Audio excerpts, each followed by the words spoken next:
सत्संग जी, प्रेम से कहना।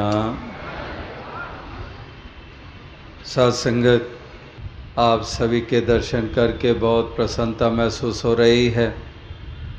जहाँ ऐसा भक्ति भरा वातावरण, जहाँ मनोवृत्ति इसी मालिक प्रभु से जोड़कर सुंदर भावनाओं को वातावरण में फैलाव दिया जा रहा है, जहाँ प्यार को, श्रद्धा को महत्ता देते हुए उसी को ही घट घट में स्थापित करने के जतन और प्रयास, क्योंकि सदैव से महापुरुषों संतों ने यही चाहा कि ये संसार का प्रत्येक इंसान प्रेममय हो जाए, इसके हृदय में ही नहीं रोम रोम में प्रेम रच जाए। लेकिन इंसान की जब दशा देखते हैं तो इसके दिल में जलन और घृणा की जहर और आग भरी पड़ी है। खुद भी बेचैन रहता है, औरों को भी बेचैन करता है।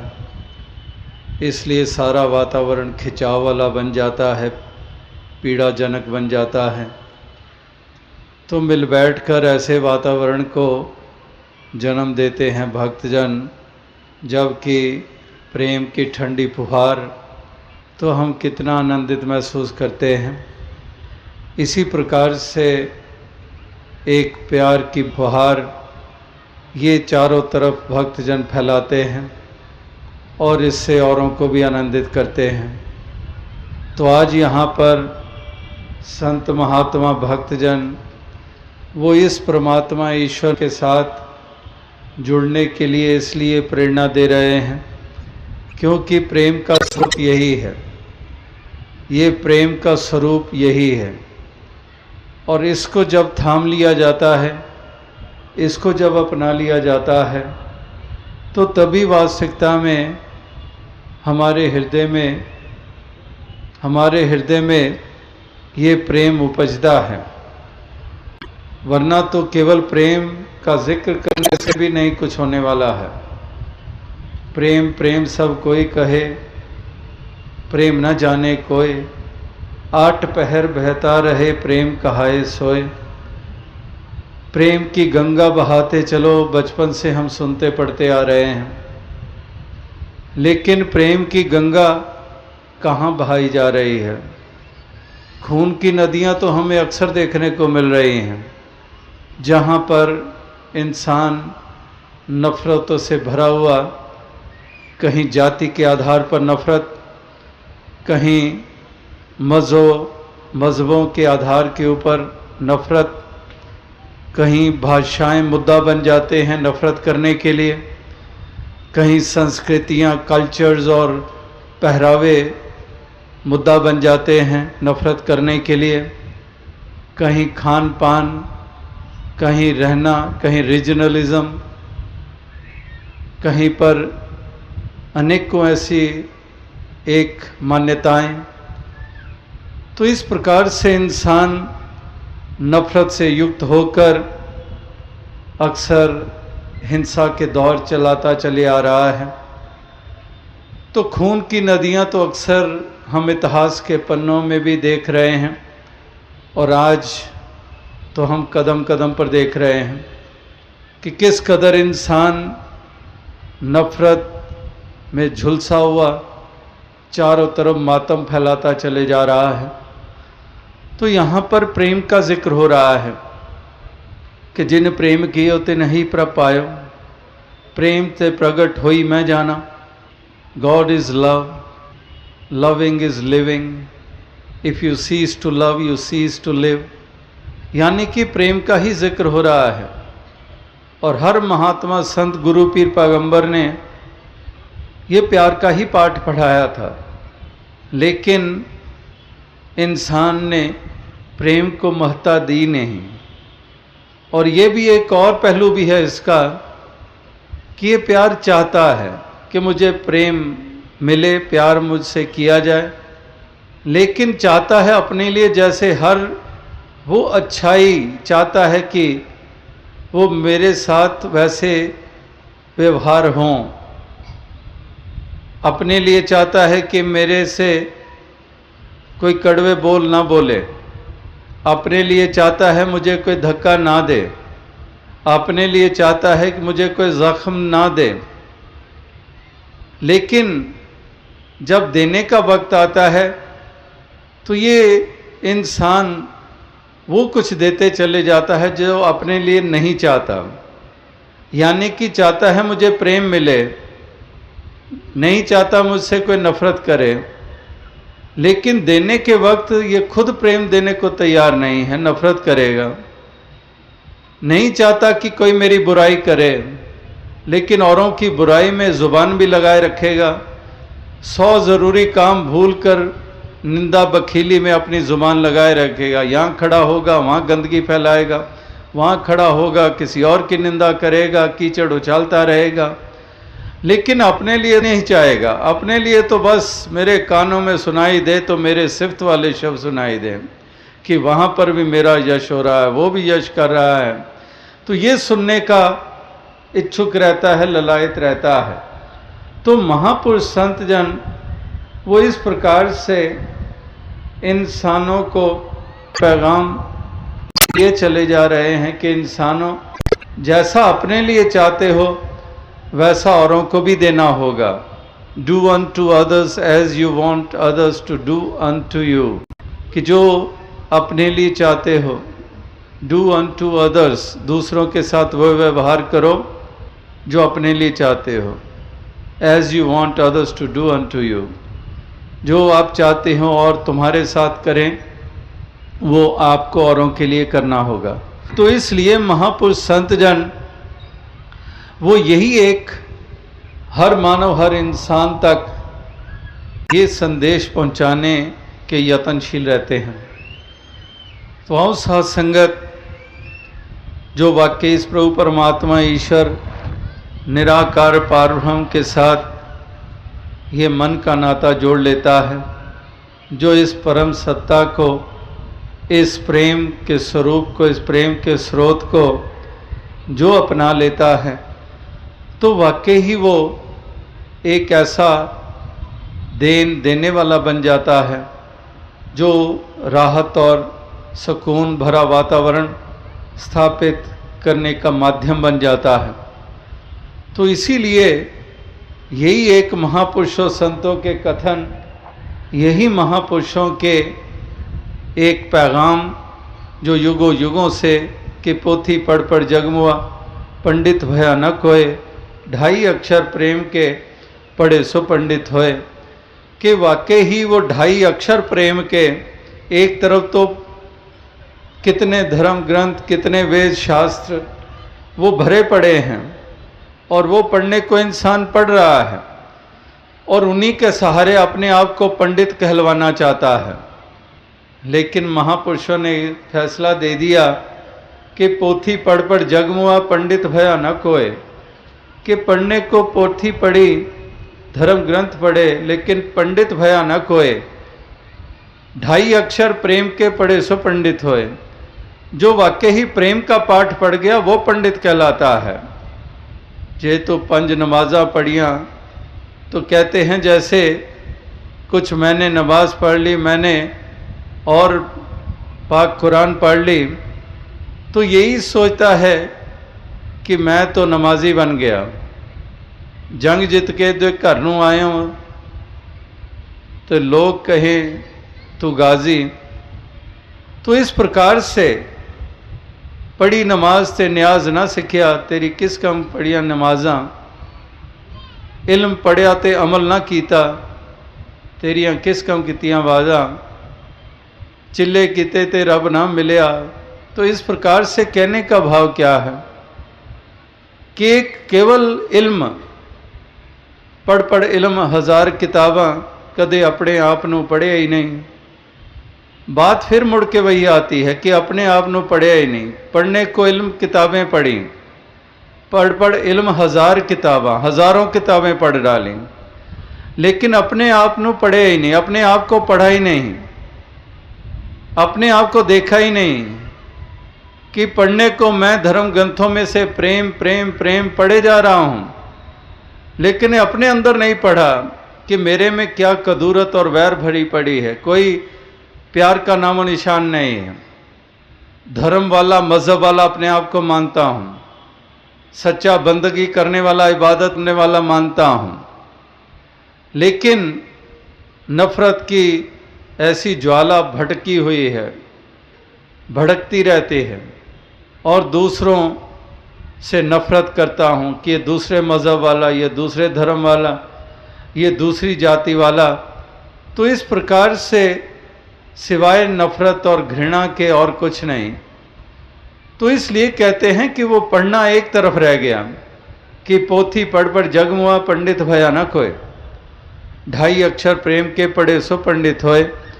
और इसी प्रकार से पढ़ पढ़ इल्म हज़ार किताबां, कदे अपने आप न पढ़े ही नहीं, कि अपने मन के अंदर तो झांकता ही नहीं है कि अगर मन चंगा चंगा है तो एक गंगा बह रही है मानो, लेकिन मन में क्या है हमारे, दोस्त होता नहीं हर हाथ मिलाने वाला, कि दिखाने को हाथ मिलाए जाते हैं, भरी सभा में हाथ मिलाए जाते हैं, लेकिन मन में क्या चल रहा होता है कि देखो मैं हाथ मिला रहा हूँ, ये 20 आदमी, ये 100 आदमी देख रहे हैं, मैं हाथ मिला रहा हूँ, लेकिन वो हाथ मिलाने वाले के मन के अंदर क्या चल रहा होता है?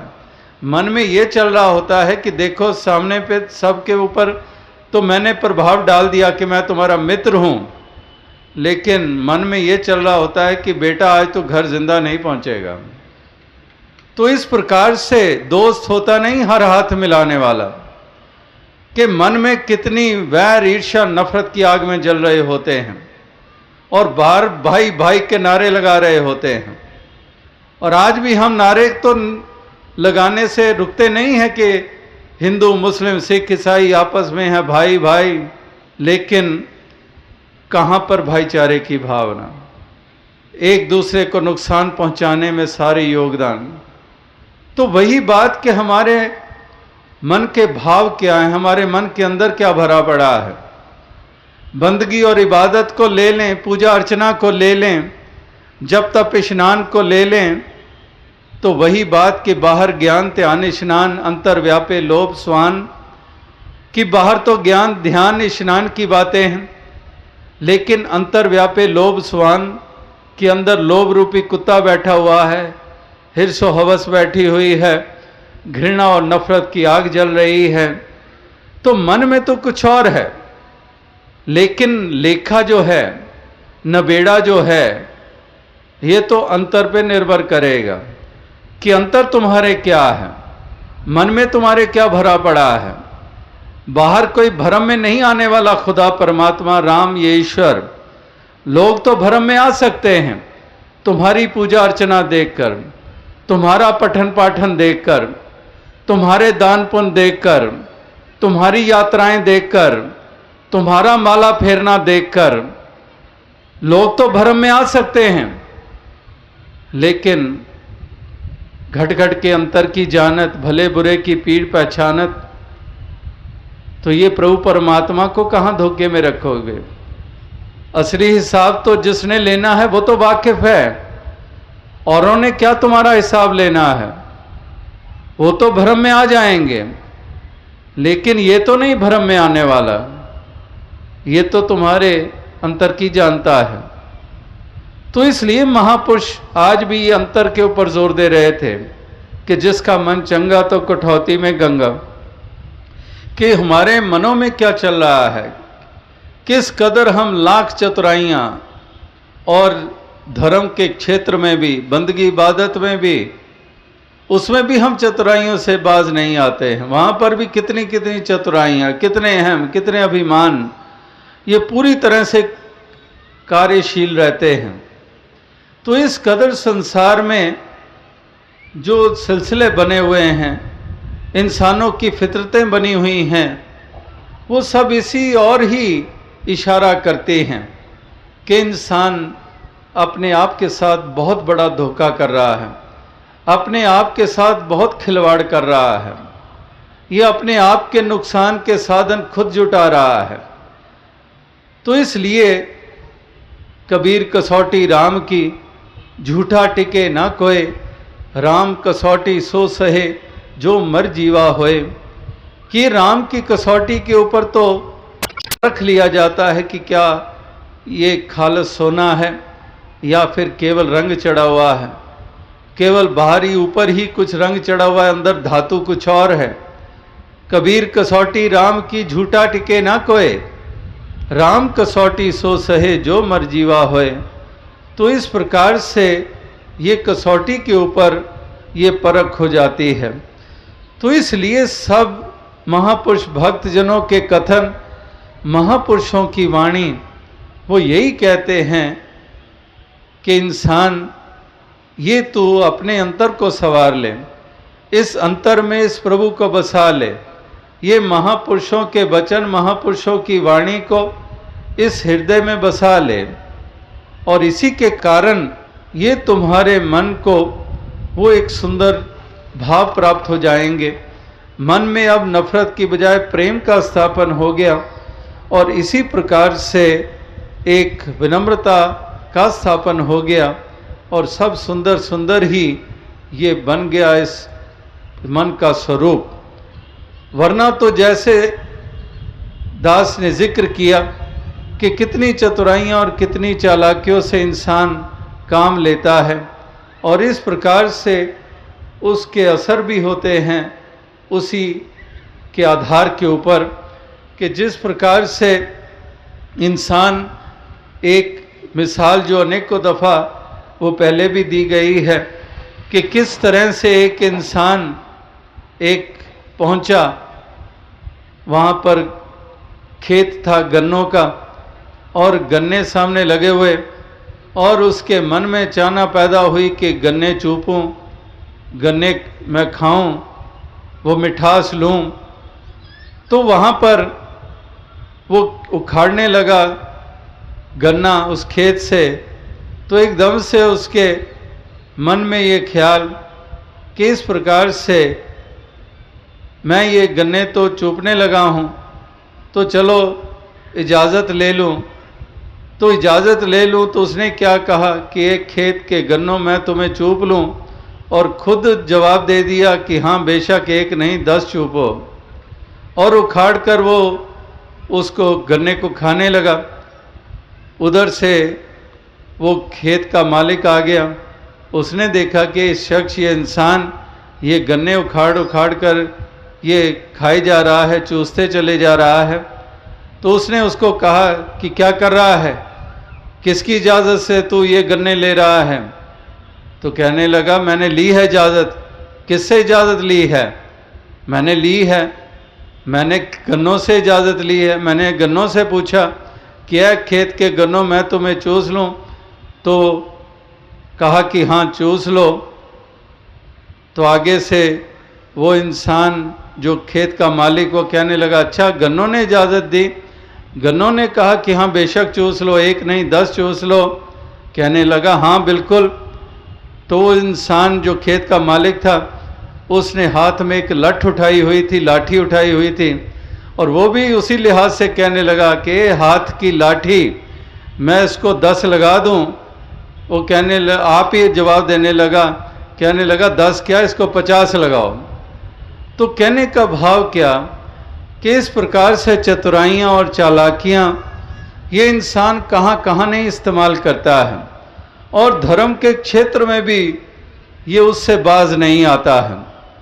तो कहने का भाव यही है कि इस प्रकार से महापुरुष संतजन भक्तजन यही एक हर मानव हर इंसान को ये समझाने के जतन और प्रयास करते हैं कि इंसान तू इस बात को भली भांति समझ जा, तू भली भांति तू इस बात को एक अपना ले, पल्ले बांध ले, बाकी ये तेरा नबेड़ा होने वाला है, ये किसको तू धोखे में रख रहा है। तो इसलिए ये ज्ञान ध्यान स्नान ये एक तरफ रह जाएगा। अगर मन में वो भाव नहीं है, अगर मन में वो श्रद्धा नहीं है, मन में वो एक सुंदर भावनाएं स्थापित नहीं है, तो फिर वास्तविकता में ये तेरा कुछ बनने वाला नहीं है। तो इस प्रकार से महापुरुष संत जन वो आज भी यही पैगाम ये दे रहे थे, आज भी यही संदेश दिए चले जा रहे थे कि तुम इंसानों इस मालिक प्रभु परमात्मा ईश्वर इस हरि के साथ अपना नाता जोड़ लो। इसके साथ नाता जोड़कर तुम अपने हृदय को वो सुंदर रूप दे दो।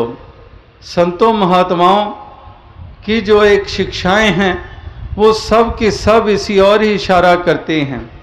केवल इशारा ही नहीं करती हैं, वो समझाते भी हैं। एक केवल इशारे नहीं हैं, महापुरुषों ने पूरी तरह से समझाने के भी ये जतन और प्रयास किए हैं कि इंसान अगर तू इस संसार में यश चाहता है, अगर तू एक यश प्राप्त करना चाहता है, अगर तू सच्ची एक खुशी और आनंद हासिल करना चाहता है, तो तुझे वास्तविकता में उस अवस्था में आकर इस जीवन के सफ़र को एक तय करना होगा। और अगर तू ऐसा नहीं करेगा तो फिर अपयश को प्राप्त होगा और तेरा कुछ बनने वाला नहीं है।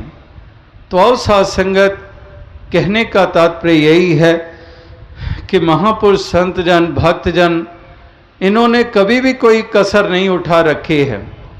ये तो हर इंसान को ये जागृति देते चले आ रहे हैं, ये हर इंसान को ये पैगाम ये देते चले आ रहे हैं कि इस प्रकार से मन मेरे भूले कपट न कीजे, अंत न बेड़ा तेरे जी पे लीजे। तो इस प्रकार से मन को समझाया जाता है, क्योंकि मन ही है, मन के ऊपर कितना कुछ निर्भर है। अगर मन की बात कही जा रही थी कि जिसका मन चंगा तो कटौती में गंगा, तो ये मन ही तो खेल खेलता है। रावण जिसको कह रहे हैं वो भी यही मन, राम जिसको कह रहे हैं वो भी यही मन। मन ही हमें साकत, मन ही हमें एक साधु ये बनाता है कि एक मन हमारा क्या है, मन की क्या अवस्था है। मन अगर चतुराई और चालाकियों से भरपूर है, मन में अगर कदूरत वैर ईर्ष्या का भाव है, तो फिर तो यही मन ये कितना इस जीवन को कुरूपता दे देता है, इस जीवन का कुछ और ही रूप बन जाता है। इंसान के जिस्म को पाने के बावजूद हम शैतान और हैवान कहलाते हैं। तो अगर मन में अगर ये सुंदरता स्थापित हुई है, मन में शुद्ध भाव भरे हुए हैं, तो फिर ये मन हमें यश दिलवाता है, एक चाल भी जीवन की सुंदर बन जाती है।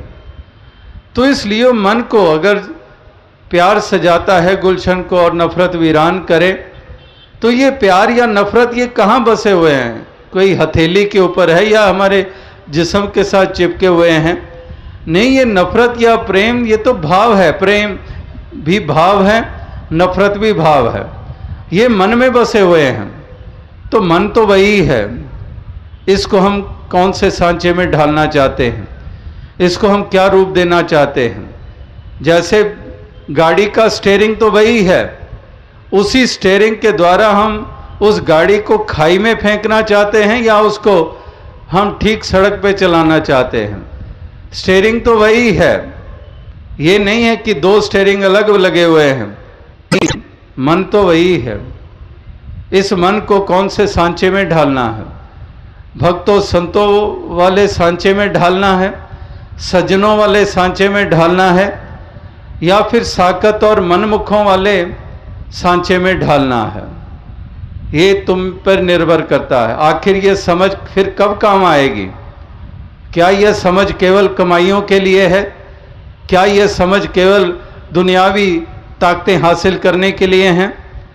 या आखिर फिर समझ किस दिन काम आएगी? इंसानी जामे में तुम आए हो और इंसानों को यह समझ मिली है, लेकिन जहाँ पर इसका इस्तेमाल सबसे ज़्यादा होना है, वहाँ ही सबसे ज़्यादा नासमझी के प्रमाण इंसान युगों युगों से देते आ रहे हैं। तो आज भी इंसान उससे कहाँ रुका है? आज भी वो नासमझी के प्रमाण ये दिए चले जा रहे हैं। तो इसलिए महापुरुष संत जनों का कथन कि इस मन को ऐसे भावनाओं से युक्त कर लो कि तुम्हारा जीवन उसी अनुसार, क्योंकि जो मन में है जीवन उसी अनुसार चलता है। अगर सज्जनता इस मन में बसी हुई है तो जीवन की चाल भी सज्जनों जैसी होगी।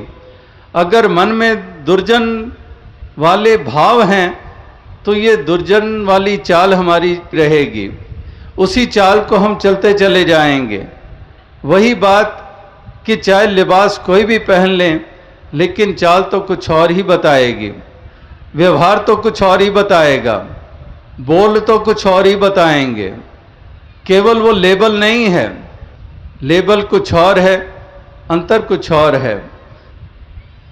इसलिए कहने का भाव यही है कि महापुरुष संत जन भक्त जनों ने हमेशा ही हर मानव, हर इंसान को यही एक संदेश दिया है कि मन मेरे भूले कपट ना कीजिए, अंत नबेड़ा तेरे जी पे लीजिए।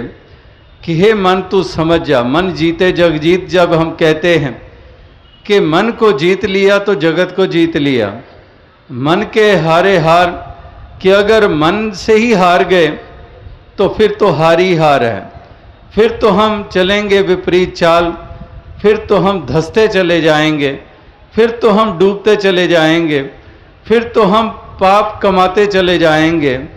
और अगर मन जीते जग जीत, अगर मन को जीत लिया तो फिर तो हमें ऊंचा रुतबा प्राप्त हो गया, फिर तो हम देवता कहलाए, फिर तो हम सच्चे भक्त कहलाए, फिर तो हम सच्चे धर्मी कहलाए। अगर वाकई ही ये मन को वो स्वरूप प्राप्त हो गया तो मन कड़वा मन मीठा। अगर कड़वाहट और मिठास की बात करते हैं कि इसकी ज़ुबान मीठी है, इसकी ज़ुबान कड़वी है, ज़ुबान तो एक मांस का टुकड़ा है, इसका क्या मीठा होना, किसका क्या कड़वा होना। ये मिठास या कड़वाहट ये फिर मन में ही भरी हुई है। अगर हम प्रभु के नाम की बात करें तो वो भी ज़ुबान अगर कह रही है तो जपनी काठ की क्या दिखलावे लोए, हृदय राम ना चेतई ए जपनी क्या होए। कि ज़ुबान तो प्रभु का नाम ले रही है, सुमिरन कर रही है, इसके नाम का उच्चारण हो रहा है। जपनी काठ की क्या दिखलावे लोए, हृदय राम ना चेतई ए जपनी क्या होए। अगर हृदय में प्रभु का वास नहीं है तो फिर ये जपनी क्या होए। ये तो बस केवल स्वादिष्ट पदार्थ में कोई कड़छी घुमाता रहे और कड़छी घुमाता रहे सारा दिन, लेकिन क्या उस स्वादिष्ट भोजन का वो आनंद ले पाएगा? क्योंकि केवल कड़छी घुमाई है, उस पदार्थ को उठाकर मुख में नहीं डाला है। अगर वो पदार्थ मुख में डाला ही नहीं है, केवल कड़छी घुमाते चले जा रहा है, तो उससे उसको क्या मिलने वाला है? वही बात कि जपनी काठ की क्या दिखलावे लोए, हृदय राम ना चेतई ए जपनी क्या होए। तो इसी तरह से महापुरुष संत जनों का कथन कि तुम्हारे मन में तो प्रभु बसा नहीं हुआ है, इसका एहसास तक नहीं है, और जुबान इस प्रभु का नाम लिए चले जा रहे हैं। कि एक सड़क के किनारे के ऊपर बैठा हुआ एक इंसान, उसके हाथ में कटोरा, उसके हाथ में कासा, और जोर जोर से उसकी जुबान से शब्द सुनाई देता है, राम राम राम, अल्लाह अल्लाह अल्लाह। जुबान से जोर जोर से सुनाई देता है फुटपाथ पर चलने वालों के कानों में, और उस सड़क से गुजरने वालों के कानों में सुनाई देता है। परमात्मा के नाम का उच्चारण की आवाज़ सुनाई देती है उस इंसान की ज़ुबान से जो ज़ोर ज़ोर से बोल रहा है उस फुटपाथ पे बैठा हुआ। लेकिन अब उसकी मन की तरफ झांकें, उसके मन में क्या चल रहा है? ज़ुबान तो कह रही है राम, अल्लाह, गॉड, उच्चारण कर रही है ज़ुबान, लेकिन मन में क्या चल रहा है? मन में पूरा पूरा ये भाव चल रहा है कि मेरी आवाज़ सुनकर कौन अपने जेब में हाथ डालता है और मेरी तरफ अपने कदम बढ़ाता है कि नहीं बढ़ाता है। अब यहीं से अनुमान लगा लें कि ज़ुबान तो राम अल्लाह कह रही थी, लेकिन पूरे पूरे मन की एकाग्रता ये है कि कोई ऐसे तो नहीं गुजर गया, अपने हाथ जेब में डाले कि नहीं डाले, पूरा मन उस तरफ लगा हुआ है। तो इसी तरह से ये जपनी काठ की क्या दिखलावे लोए, हृदय राम ना चेतई ए जपनी क्या होए, कि हृदय में ही इसका वास नहीं हुआ तो फिर बात क्या बनेगी, फिर सिला क्या प्राप्त होएगा, जीवन का रूपांतरण कहाँ होगा, आनंद कहाँ मिलेगा, प्रेम भरा व्यवहार कहाँ पर कर पाएंगे। तो इसीलिए सारा दारो मदार इस मन के ऊपर टिका हुआ है। ये हील उज्जत करने वाला ये मन, अभिमान करने वाला ये मन, कठोर है तो ये मन, तो ये कठोरता की बजाय दयालता का भाव, करुणा का भाव, हित का भाव, विनम्र भाव, तो भाव तो मन के होते हैं। तो मन के भाव अगर वाकई ही सुंदर बन जाते हैं तो जीवन सुंदर बन जाता है। फिर जीवन जिसका सुंदर बन जाता है वो वातावरण को भी सुंदर रूप देने में अपना योगदान देता है कि युग सुंदर, सदियां सुंदर, हर पल सुंदर, गर मानव जीवन हो सुंदर। कि युग सुंदर, सदियां सुंदर, सदियों की बात कर लें, युगों की बात कर लें, दिनों की बात कर लें, महीनों की बात कर लें, बरसों की बातें कर लें, पल पल की बातें कर लें, तो वो सुंदरता है गर मानव जीवन हो सुंदर। अगर मानव जीवन सुंदर हो गया तो सुंदरता स्थापित होगी। तो मन सुंदर हो गया, जीवन सुंदर हो गया तो सुंदरता स्थापित करने में योगदान दिए जाते हैं।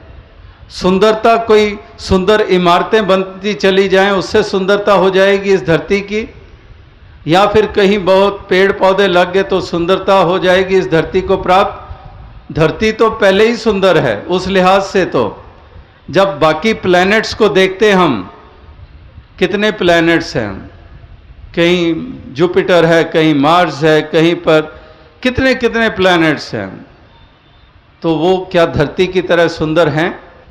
धरती के जब दृश्य हमें ऊपर स्पेस क्राफ्ट में जाने वाले या स्पेस में से खींचते हैं, जब धरती की तस्वीरें और हमें दिखाई जाती हैं, कितना सुंदर स्वरूप धरती का, हरियाली भी है, नीलापन भी है, सागरों का, समुद्रों का, नदियों का।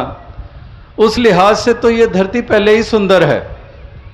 लेकिन जो सुंदरता की बात हो रही है वो सुंदरता वो इंसानों के कर्म के द्वारा होगी। अगर धरती को संवारना है, सजाना है, वो प्यार से, ठीक है पेड़ पौधे लगाने, हम ट्री प्लांटेशन करें, इससे सुंदरता भी बढ़ती है और इसमें जो वातावरण है उसको भी सुंदरता मिलती है। ठीक है, वो अपनी जगह के ऊपर उसका महत्व है।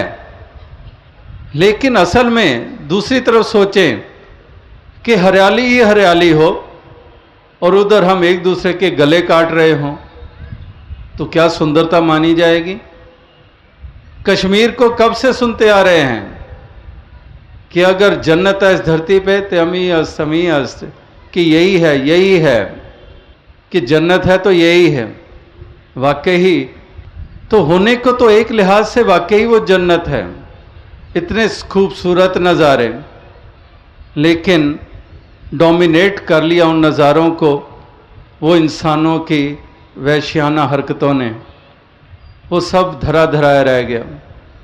तो कहने का भाव यही है कि इसी प्रकार से अगर संसार को, दुनिया को सुंदर रूप देना है, अगर धरती का स्वर्ग बनना है, वो धरती का स्वर्ग बनना भी तभी संभव है अगर इंसान समझ जाए, अगर इंसान संभल जाए, अगर वाकई ही जो धर्म ग्रंथों में लिखा गया है, वाकई ही जो महापुरुषों की वाणी जो कह रही है, जो महापुरुषों की मति है, उस मति को धारण कर लेते हैं और उस अनुसार जीवन की चाल को बना लेते हैं, तो वाकई ही धरती स्वर्ग बन जाए, ये धरती का स्वरूप सुंदर बन जाए।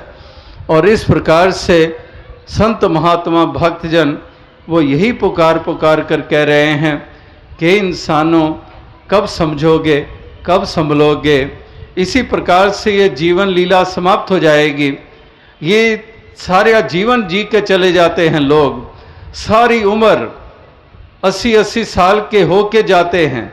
और देखा गया है कहाँ पर वो 20 साल के थे और फिर 40 साल के हुए, 50 साल के हुए, 60 साल के हुए, 70 साल के हुए, ये सारी उम्र बिता दी। और सारी उम्र बस वही कड़वाहट, वही कड़वा स्वभाव, वही गाली गलौज, वही एक लालच, वही दूसरे के निंदा बखीली, सारी उम्र। 1 बरस की बात नहीं, 2 बरस की बात नहीं, 1 महीने की बात नहीं, सारी उम्र लगा डालते हैं। इतना अमोलक जन्म कैसे गंवा के चले जाते हैं। तो महापुरुष कहते हैं कि क्या है, यही कुछ करते हुए सारी उम्र बिता दी जाएगी। कब समझेंगे, कब संभलेंगे, कब जागृत होंगे। जैसे अंग्रेजी में एक कहावत है, let thy vices die before thee, कि जिससे पहले कि तुम्हारी मौत हो जाए, उससे पहले ये तमाम जो कुरीतियां हैं इनको मार दो, इनकी मौत पहले कर दो, एक हल्के होके जाओ यहां से, काहे को ये बोझ उठा के जाओगे। तो let thy vices die before thee, यानी कि जो जिस्मानी मौत तुम्हारी होनी है उससे पहले कुछ और मरना बहुत ज़रूरी है। उसको जो मार लेते हैं तो उनकी मौत जो असल में जब होती है शारीरिक, तो एक बहुत बड़ा बोझ हल्का करके जाते हैं, वरना तो ये बोझ साथ लेके जाते हैं। तो इसलिए दोनों लिहाज से महापुरुष ये ध्यान हमारा दिला रहे हैं कि एक तो आत्मा का बोझ जन्मों जन्मों का अज्ञानता में रहने के कारण इसको भ्रम भ्रांतियां लगी हुई हैं। तो एक तो जो जोर आज भी सत्संग में दिया गया कि आत्मा अपने परमात्मा को जाने, ये आवागमन के बंधन से निजात पाए, मोक्ष और मुक्ति की पात्र बने। और दूसरी बात जो कही वो यही कि इस प्रकार से प्रेम भरा जीवन जीते चले जाएं, मानवता इंसानियत की डगर पर चलते चले जाएं, और इस प्रकार से आप भी यश प्राप्त करें, औरों को भी सुकून और चैन दें। और ये 4 दिनों का जो जीवन हमें मिला है, ये हम आप भी सुखी रहें और ये जिंदगानी जो है वो इसी प्रकार से औरों के भी काम आती चली जाए। तो दास इन्हीं शब्दों से आपसे इजाज़त चाहेगा। और ये जो सुंदर वातावरण आपने स्थापित किया तो बहुत ही एक खुशी हासिल हो रही है, और यही प्रार्थना निकलती है कि दातार कृपा करे कि इसी तरह से चारों तरफ सुंदर वातावरण ये स्थापित होते चले जाएं और मानव का हितैषी बनता चला जाए, और इस तरह से एक सुंदर चाल सभी चलते हुए एक धरती को सजाते संवारते चले जाएं, और हर जगह का, हर स्थान का वातावरण, चाहे वो घरों का है, चाहे समाज का है, चाहे गांव खेड़ों का है, चाहे शहरों का है, चाहे मुल्कों का है, सारे ही वातावरण सुंदर बनते चले जाएं। साथ संगत जी धन।